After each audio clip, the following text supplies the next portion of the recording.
ఇక నువ్వు ఉంటే వెనకెనక నేను వచ్చి నీ కళ్ళు మూయంగా కన్నీళ్ళు అంటేనే నా రెండు చేతులకి కన్నీళ్ళు కావు అవి ఆనంద బాష్పాలులే ఇన్నాళ్ళకు నన్ను వదిలిపోతున్నందుకు ఒంటరితనం మెచ్చనే బంగారు నకిలేసు నీ మెడకు తెచ్చిన ఓసారి వేసుకోలే చూసి నా మనసు మురిసిపోలే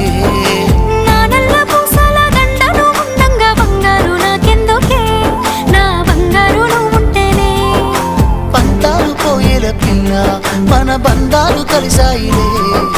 కన్నోళ్ళు మురిసిపోయేలా మన ప్రేమను గెలిచాములే చుట్టు చుట్టాల నడుమని సిటికి నేను పడతానే